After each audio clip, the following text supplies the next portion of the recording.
Hi there, it's Jeanette. Thanks for joining me today. I have a card that features a trifold scene. You can see it here all unfolded. You can see this cute little pirate scene. And then it does fold up to create an A2 size card that you can mail. I used My Favorite Things Party Like a Pirate stamp and die sets to create this card, and this was a birthday card that I created for my son for his birthday, so he really loved receiving it and I had a great time making it, so I'm going to take you through the process right now. So the first thing I did was I took some Neenah cardstock and I positioned that on my Misty tool, and I'm going to be placing the images that I think I'm going to be using for my scene onto the paper here, trying to make sure to leave enough space around all the images so that when I use the coordinating dies, there's enough room to get them all onto the paper at the same time. I'm using Memento Tuxedo black ink, and I'll be stamping this a few times with my Misty just to make sure that I get a nice clear impression. Often when you use clear stamps for the first time, you have to stamp them a couple of times to get a nice crisp impression. For the coloration, I'm going to be listing the Copic marker numbers I'm using on the screen as I'm using them, and they're generally in order of use as well. Now, I won't be sharing the coloration of every single image that I colored because it would create a very long video. There were a lot of images to color, but if you watch me coloring the skin of this pirate, then you'll know how to color the skin on the other two pirates. And also the process of how I color, you'll see me do this pirate, the treasure chest, the parrot, and I think the ship as well. So it'll give you a good idea of how to use the markers and how I use them to color and shade. And I will list every single image and all the markers I used for each image on my blog, so you can check the info bar below this video for the exact date to check on my blog to get all that information. For now, I'm going to put a little bit of music on for you so that you can listen to the music and watch the coloration of the images. And then I will come back about midpoint in the video to share how I created the rest of the card. So if you want to skip the coloration, then you can go to about midpoint in the video. If not, and you're watching the coloration, enjoy, and I'll see you in a little bit.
Okay, so now that all the coloration is done, I'm using these dies for the first time, so I'm snipping them apart carefully, trying to make sure that I clip close to the die itself and I don't have any of those little pieces flying around.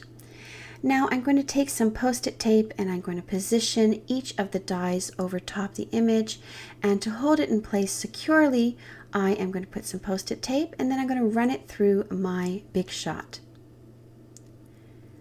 Once all the images are cut, I'm going to create now my background. So I have some Bristol cardstock. This is like a watercolor paper, and I'm running these landscape dies through them a few times to create some waves and borders. And now I'm just putting it onto my card base, which is a 12 by 4 1/4 piece of cardstock that I cut. I decided I needed one more image, and I borrowed an image, or I took an image from another My Favorite Things stamp set. I will link that. And then I did take a little photograph of that with my iPhone so that I knew where everything was going to be. Now I'm using this new mini cloud stencil from My Favorite Things. It is tremendous. This is the first time I used it, and it was amazing to use. I'm using some Distress Oxide ink here, and I am just sponging on the clouds, and you can see how fun and fast and easy it is to create spectacular clouds. So I cannot recommend this stencil enough. It is a real game changer. It makes creating these beautiful clouds so quick and easy. And then I'm going to take it and I am going to score it at 4 and 8, and that will create the trifold card. You can see it there. Now I'm going to be creating the sand portion, so I'm taking those borders that I cut and I'm just lining them up, trying to decide exactly where I want them to join up. And I'll take a pencil and I will just mark where I want to cut it and cut it with my trimmer. So I'm measuring the width as well as the length that I want, and just penciling it in and then trimming everything off with my trimmer.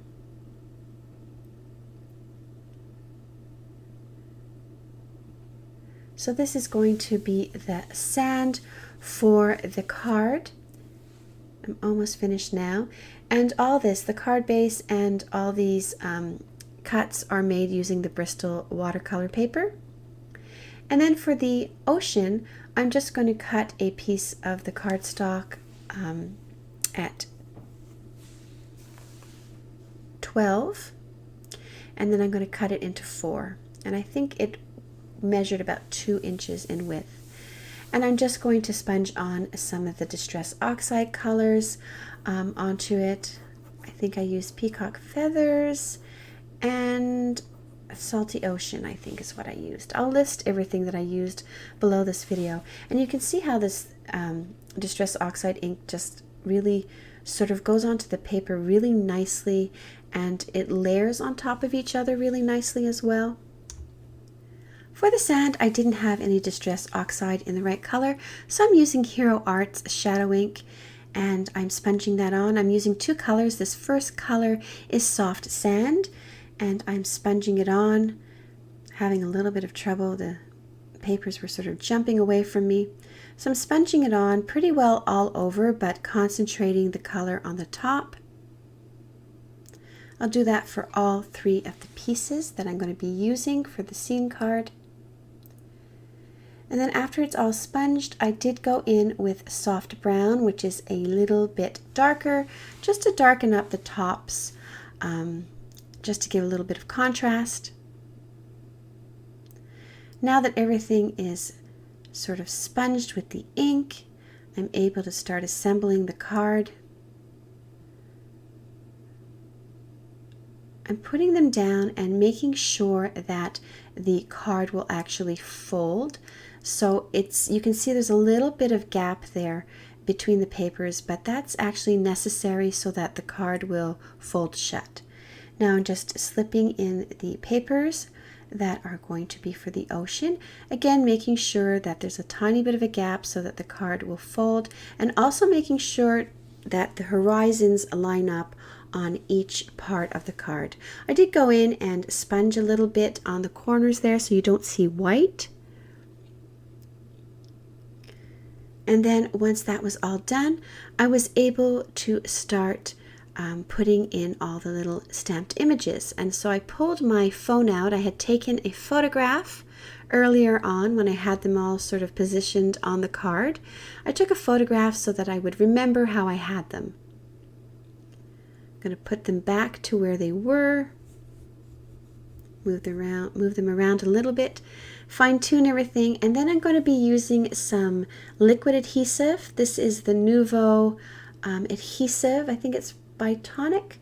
Anyways, I've been using this for, I guess, over a month now, and it's my favorite liquid adhesive now. It's amazing, and it doesn't clog, and it dries really beautifully and clear, and it's not brittle. Like the images aren't going to fall off your card. So really one of my more favorite purchases from this last summer.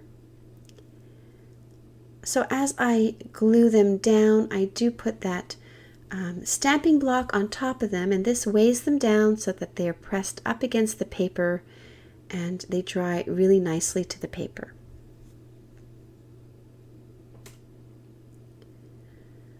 So this is the last image to glue down, and then I'm going to be putting some sentiments on this. I decided to put two different sentiments, one on the front panel and one on the back panel. And to make sure that the sentiment is going to stamp exactly where I want it, I'm using my Misty, and I'm using Versamark Black Onyx ink because it's, I find, really a good ink to use when you're stamping sentiments. Just going to stamp a few of the birds. There's two different size birds that come in the stamp set. Stamp a couple on each panel. You can see it opening and closing here. I did have a tiny piece here that I decided to trim off to make it nice and even. And then my Trifold scene card was complete. Thank you so much for joining me. I really hope you enjoyed watching me create this scene card, and I hope it inspires you to create one of your own. For a full list of supplies and links, you can find those below this video on YouTube or on my blog. Thanks for watching.